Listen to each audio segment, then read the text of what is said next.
Notre Père, merci pour cette journée que tu as rendue possible. Merci pour tous ces enfants. Merci pour ces moniteurs et monitrices. Nous te donnons la louange, la célébration et la gloire. Parle à nos cœurs et bénis-nous ce matin pour ta seule gloire. Que je diminue, que toi seul sois élevé. Au nom de Jésus.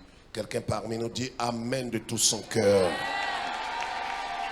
J'ai dit quelqu'un parmi nous dit Amen de tout son cœur. Ce n'est pas un Amen que j'attendais. J'ai dit un Amen qui dit à Dieu, tu n'as pas eu tort de me maintenir en vie. Est-ce que je peux entendre ça? Est-ce que je peux entendre un cri de joie? Veuillez vous asseoir. Nous allons écouter la parole du Seigneur. Il est pratiquement 10h37. On a encore 2h30 de message. Amen. Amen. Donc on sort d'ici, on prend en même temps le goûter. Quelqu'un dit Amen. Prenons la parole de Dieu. Osée chapitre 14, le verset 9. À la suite de tout ce que nous avons entendu de l'école de dimanche, nous voulons rendre toute la gloire à notre Dieu. Et Osée chapitre 14. Osée, c'est avant Joël. Il ne faut pas trop chercher. C'est avant Joël. Quelqu'un m'entend? Amen. Osée chapitre 14, le verset 9. Nous lisons la parole. Les enfants se tiennent debout. Tous les enfants se tiennent debout. Voilà. Nous lisons la parole du grand roi. Et nous saluons tous ceux qui nous suivent partout dans le monde. C'est vrai que il est très tard ailleurs, il est 14h ou 13h ailleurs, 15h dans d'autres pays. Mais on voudrait que vous sachiez qu'aujourd'hui est un jour un peu spécial à cause de la journée nationale des enfants sources de vie. Quelqu'un dit gloire à Dieu. Gloire à Dieu. Verset 9. Que celui qui est sage prenne garde à ces choses. Que celui qui est intelligent les comprenne. Car les voies de l'Éternel sont droites. Car les voies de l'Éternel sont droites. Les justes y marcheront, mais les rebelles y tomberont. Amen. Que celui qui est sage prenne garde à ces choses. Quelles sont ces choses? Que celui qui est intelligent les comprenne, car les voies de l'Éternel sont droites. Les justes y marcheront. C'est une certitude. C'est une vérité. Mais ceux qui sont nés pour se perdre, ils succomberont. Asseyez-vous.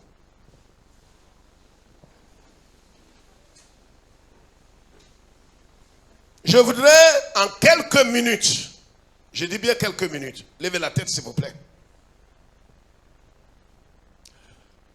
La journée nationale des enfants sources de vie est une institution. J'ai dit de lever la tête, madame.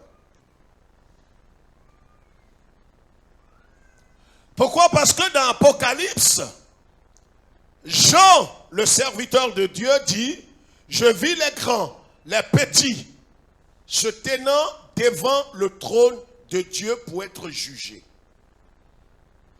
C'est vrai que la journée nationale des enfants sources de vie fête pratiquement ses 11 ans cette année.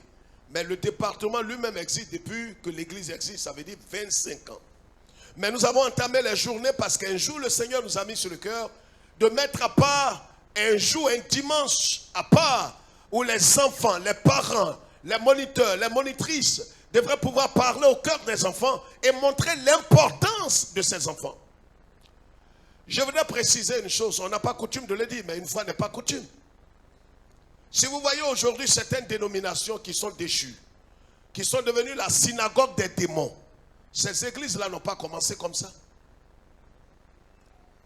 Quand vous voyez par exemple, je travaille aujourd'hui avec certains prédicateurs aristes.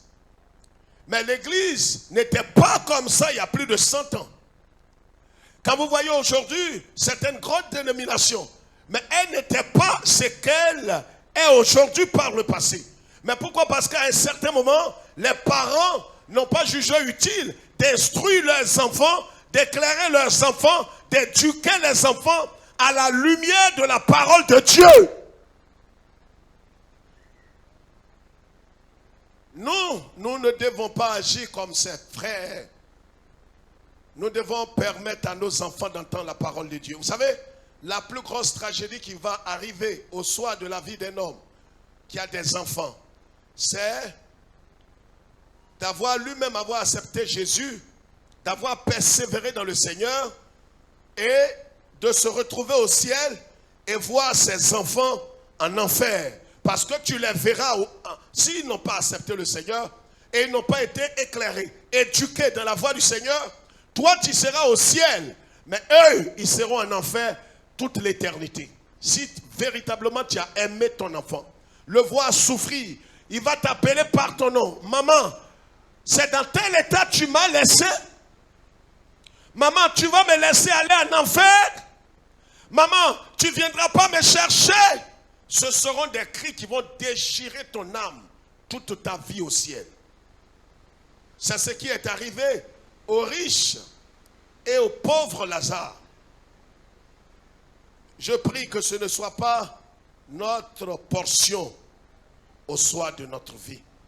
Et que nous soyons au ciel avec nos enfants, nous réjouissant dans le Seigneur pour l'éternité. Ce sera la plus grande joie, ce sera le plus grand bonheur d'être dans la félicité éternelle avec ses enfants, jouant, criant, dansant dans les jardins éternels. Mais vois ton fils, parce que là-bas il n'aura pas de sentiment. Vois ton fils qui apparaît devant des milliards de personnes que la terre est connue. Et on dit ton fils va en enfer parce que il n'est pas converti. Ta fille s'en va en enfer pour des vies qu'elle a menées. Parce que tu n'as jamais été un père responsable et digne en disant, toujours on dorlote les enfants. Même quand une fille grande en train de faire des bêtises, on n'a pas la force. C'est pourquoi les moniteurs ont dit tout à l'heure, ils ne font que nous appuyer, mais ils ne nous remplacent pas.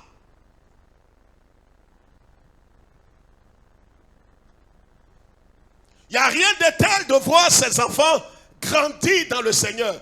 Et ça peut vous choquer. On peut donner l'éducation académique à nos enfants. Ils peuvent avoir des diplômes, le bac, en commençant par le BEPC, le CP, le BEPC, le bac, la licence, la maîtrise, le doctorat. C'est des bonnes choses. C'est des choses importantes. Mais ce n'est pas l'essentiel. Un enfant peut avoir toutes ces choses et terminer la course en enfer pour l'éternité. Nous devons prendre conscience, frères et sœurs, dans la marche avec le Seigneur pour nous-mêmes. Soyons responsables pour notre propre vie, pour ce que nous entendons. Parce que nous parlons de plusieurs manières. Par notre attitude, je parle à mon fils. Par ma parole, je parle à mon fils. Par mon comportement, je parle à mon fils. Par ma manière de pratiquer la parole de Dieu, je parle à mes enfants. Donc mes enfants peuvent me regarder, m'imiter sans que je n'ai parlé. Ça veut dire que nous avons une grande responsabilité vis-à-vis des enfants. Ils peuvent ne pas parler et nous imiter silencieusement. Ça veut dire que nous avons une grande responsabilité. C'est pourquoi le Seigneur Dieu dit ici que celui qui est sage prenne garde à ces choses que nous avons vues ce matin. Ces choses que nous avons entendues. Le Seigneur dit, laissez venir à moi les petits enfants, car le royaume des cieux les ressemble. Ça veut dire quoi? Même dans l'évangile, pourquoi le Seigneur en parle? Il en parle parce que même le message de la croix est textuellement comme le caractère des enfants. Pour que je puisse pardonner à mon frère, à mon épouse, à mon époux, à mon fils, à mon patron, à mon frère et à ma soeur, il faut que j'aie l'attitude d'un enfant. Et le Seigneur dit, si tu es sage, comprends ces choses. Comprends ces choses. Ayons à un certain moment et dans la marche l'attitude des enfants.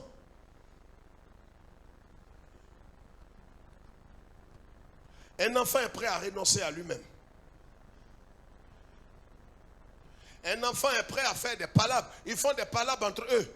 Toi, tu n'aurais pas voulu que lui là, qui a fait palabre avec ce bleu là, dans ton cœur, ils viennent de se battre, de s'insulter, de se mordre. Mais dès qu'on les réconcilie, tu dis à celui-là, ne marche plus à un bleu. Donc bleu se met à jouer, à construire, écoute-moi bien, à construire sa maison dans le sable. Tu as dit à ton fils de ne plus marcher avec bleu. Donc il parle seul, il parle seul. Et bleu aussi est en train de jouer dans le... Voyez comment les enfants, ils ont des vertus que nous n'en avons pas. Tu vas voir que ton fils là, à un certain moment, va te désobéir. Ma main est debout. Il y a des gens qui ne sont jamais ni chauds ni froids. Ils traitent toujours au milieu. C'est-à-dire tout ce que tu vas dire, il n'est ni à droite ni à gauche. Tu lèves ta main ou tu ne lèves pas ta main. Si tu lèves ta main, tu lèves. Mais tu ne peux pas lever, tu ne peux pas faire comme ça. Et quand tu ne comprends pas aussi, tu n'as pas besoin de me motiver. Ton fils, il va te désobéir. En quoi faisant? À un certain moment, il va se mettre à jouer avec bleu.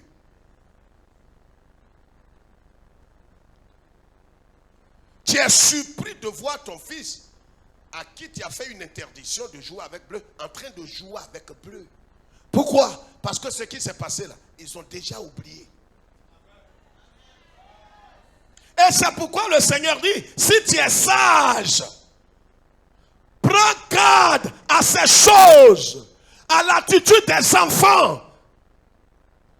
Ayons l'attitude et le sentiment des enfants. Je parle des enfants. Ils commencent à jouer ensemble. Tu lui as dit, hey, quand je vais te donner ton goûter, ne donne pas à bleu. Son goûter, dès qu'il prend, il va vers bleu. Dis bleu, on coupe. Dis non, ta maman a dit, si tu manges, il ne faut pas, tu vas me donner aussi. Dis non, il faut laisser. Ma maman même n'est pas là. Il faut couper. Il va prendre son pain, il va se cacher. Il va aller donner à son ami. C'est pourquoi, laissez-moi vous choquer. Les enfants qui meurent dans l'innocence, ils vont directement au ciel. Pendant que toi, tu as le don de rancune, de ressentiment et de vengeance, ton fils, il est en train de t'instruire. L'enfant que tu as dit de ne pas marcher avec lui, il va marcher avec l'enfant. C'est un message qu'il te donne. Ça veut dire que ton fils que tu vois est un prédicateur pour ta vie.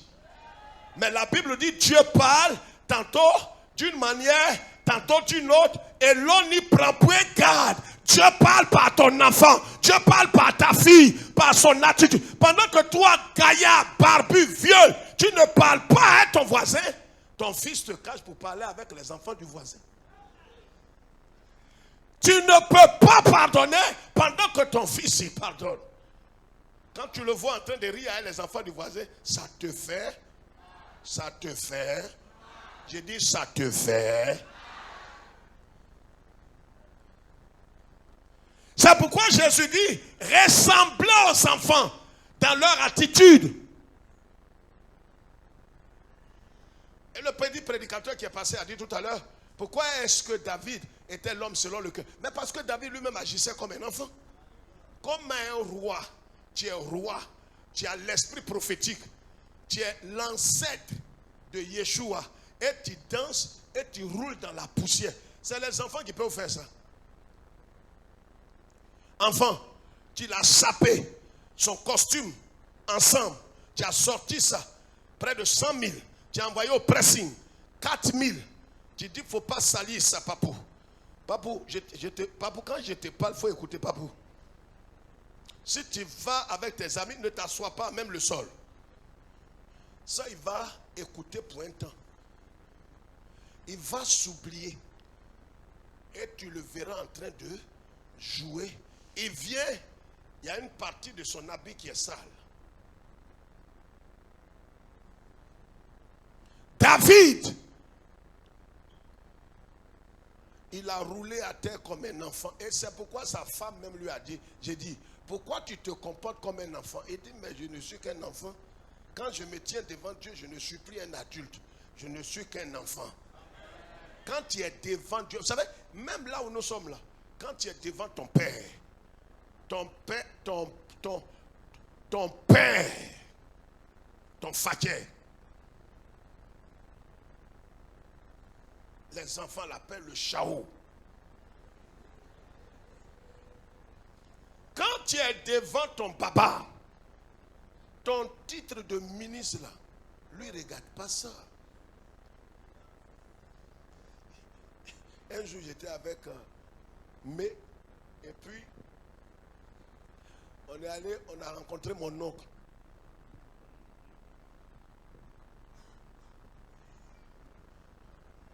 Et mon oncle me dit, Félix, va ramasser les chaises là. Mais il était choqué. Il dit non, le vieux faut laisser. Il dit non, hey, ici là, il n'y a pas pasteur. C'est mon oncle. Mon oncle là, il est plus âgé que moi de 2 ans. Mais dans notre culture, un oncle, c'est un oncle. On n'est pas dans la République. Hein. Les arcans, c'est royauté. Le pasteur Joseph, il dit, mais faut laisser. C'est moi, il dit non, je peux pas. Il dit, ah, mais il faut laisser. C'est lui qui doit aller chercher. C'est une manière de montrer que mon pasteur là, c'est ici. Dans la culture, il n'y a pas pasteur là-bas. Tu t'en ramasser les chaises. Ayons l'attitude, le comportement sain des enfants. C'est pourquoi le Seigneur dit en terminant, qu'est-ce qu'il dit? Il dit que celui qui est sage, vous savez, celui qui n'est pas sage, et qui est sage? Personne n'est sage. Si le sage t'a pas rendu sage, tu ne seras pas sage. Le sage par excellence, c'est Jésus. Et quand il rentre en toi, et quand tu te soumets à lui, il te rend sage à salut. Et tu deviens sage, tu deviens intelligent, tu comprends la pensée du Seigneur. Ce matin, je voudrais en quelques minutes nous interpeller, nous tous. Le chemin sur lequel nous sommes est un chemin étroit. Et nous devons véritablement prendre garde. Nous sommes dans les derniers temps. Un enfant, l'éducation qu'on donne aux enfants très souvent, c'est de leur dire, ne saluez pas les... N'oubliez pas, même pas, ne saluez pas. Il dit quoi? Ne suivez jamais un né. Un quoi? Un inconnu ou bien un étranger. Hein? Qu'est-ce qu'on dit? Eliane, on dit quoi? De ne pas faire quoi? Mais est-ce que ce n'est pas un parallèle à la parole de Dieu? L'inconnu ici, c'est qui? L'étranger, c'est qui? C'est Satan.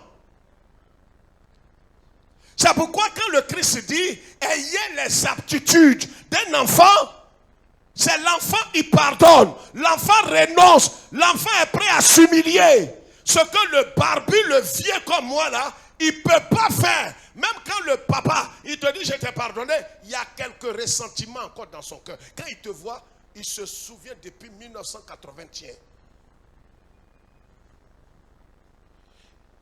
Il te dit ouvertement, je vais pardonner, mais je n'ai pas la force. Mais pardonner n'a jamais à voir avec quelque chose de force. C'est une résolution. On décide. Ce n'est pas un plaisir. Quand tu pardonnes, ça te fait mal. Mais tu dois pardonner, sinon le ciel ne te pardonne plus. Un enfant, il pardonne. Un enfant partage. Et c'est ce que les enfants ont fait tout à l'heure. À leur monitrice. Le peu qu'ils ont reçu, ils ont donné aussi à leurs camarades qui ont perdu leurs parents. Pas grande chose, mais c'est la manifestation de l'amour. Un enfant, il peut ne pas avoir. C'est vrai que souvent, il y a des enfants, plus ses yeux s'ouvrent, plus il devient égoïste. C'est les deux facteurs là. Sinon, il y a des enfants, tu leur dis, son yaourt, il est en train de boire là. Mais comment les tontons là, les blagues façon? Hein? Pasteur Angorari.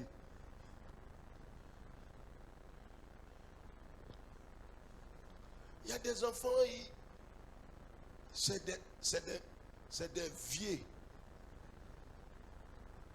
Tu vas dire, regarde, ton yaourt là, je vais te donner avion. Il dit, il faut m'envoyer avion là d'abord. Il dit, laisse-moi goûter ton yain, tonton. Tu vas goûter mon yain. Tu vas finir mon yain. Non, je vais prendre petit. Tu vas prendre petit, pourquoi? Regarde cuillère qui est dans ta main. C'est enfant, hein. Donc il pardonne, il s'humilie, il renonce à lui-même.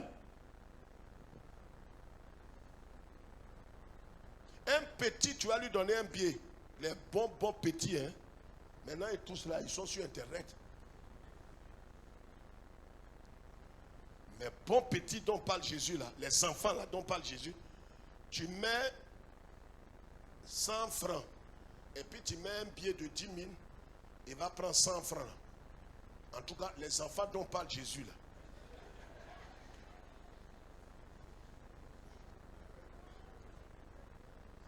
là. Enfant de maintenant même, il dit, papa, où tu es, où tu vas à 10 000? Pardon, donne-moi ça ici. Il ne faut pas mettre ça dans ta poche, papa. Mais les enfants dont parle Jésus, c'est des enfants innocents. Ils ne sont pas en communion et en contact ni en connexion avec le mal encore. Ceux-là, Jésus dit d'imiter leur attitude. Quelqu'un comprend ce que je dis? Terminons en disant ceci. Car les voies de l'Éternel sont droites. Frère, les voies de l'Éternel ne sont pas penchées. Les voies de l'Éternel sont droites. Les voies de l'Éternel sont claires. Les voies de l'Éternel sont devant nous. Elles ne sont pas courbées, elles ne sont pas tordues.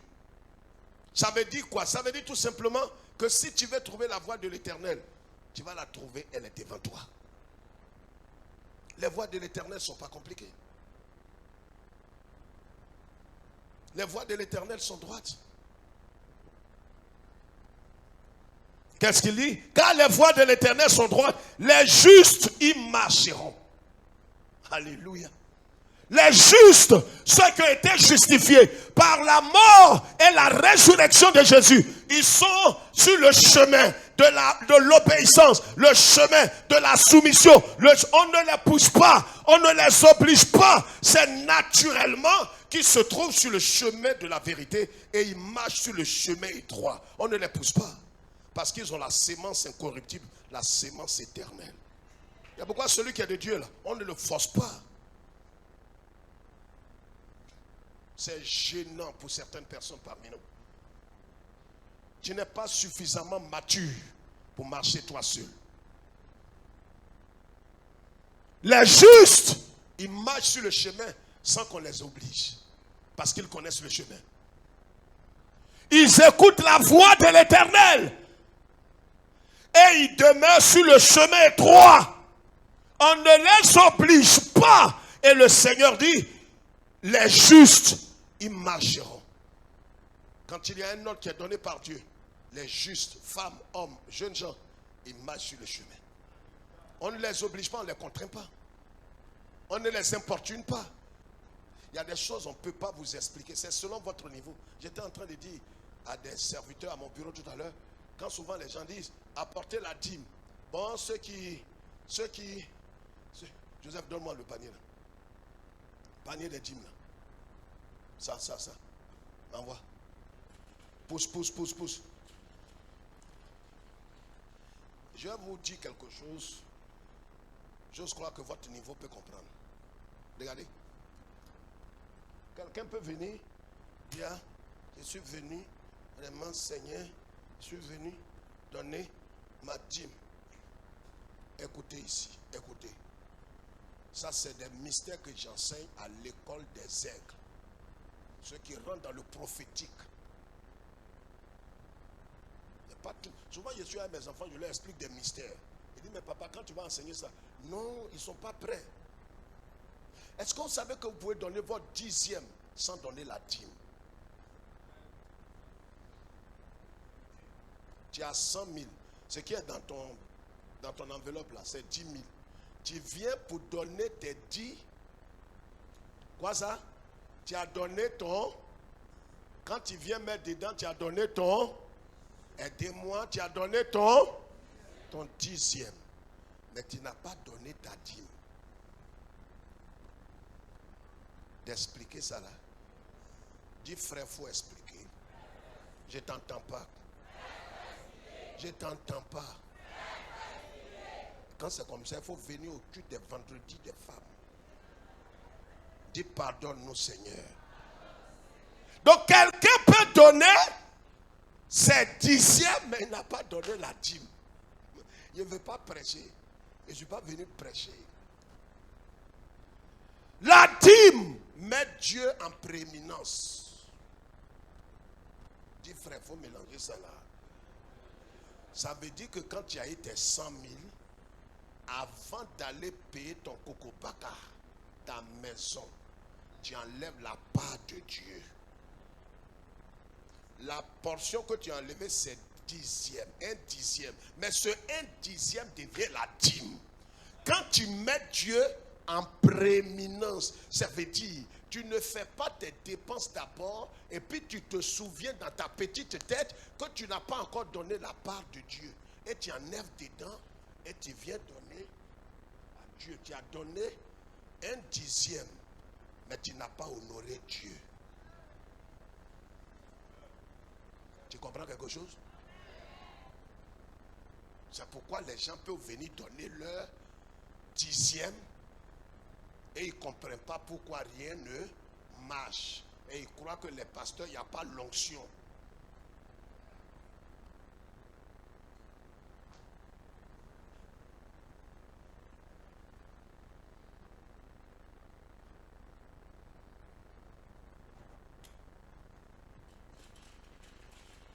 Les justes y marcheront, mais les rebelles, ceux qui ont le cœur tordu, ceux qui n'ont pas les prédispositions pour obéir à l'Éternel, ils tomberont. Vous savez, c'est pourquoi on peut tous venir dans la présence de Dieu, mais Dieu sait qui va mourir vite, qui va tomber, qui va périr, qui n'entrera pas au ciel. C'est vrai, les deux sont venus, mais Dieu regarde au cœur. C'est l'attitude de ton cœur qui te qualifie, soit tu es juste, soit tu es un rebelle. Le rebelle, il a des attitudes intérieures. Ça veut dire tout ce qu'il est en train d'écouter, il sait qu'il ne va pas venir. Mais quand on dit, quels sont ceux qui seront là à la veille des chants? Oui, il serait là. Mais il sait qu'il a déjà fait son programme. C'est un rebelle. Il tombera tôt ou tard, d'une manière ou d'une autre.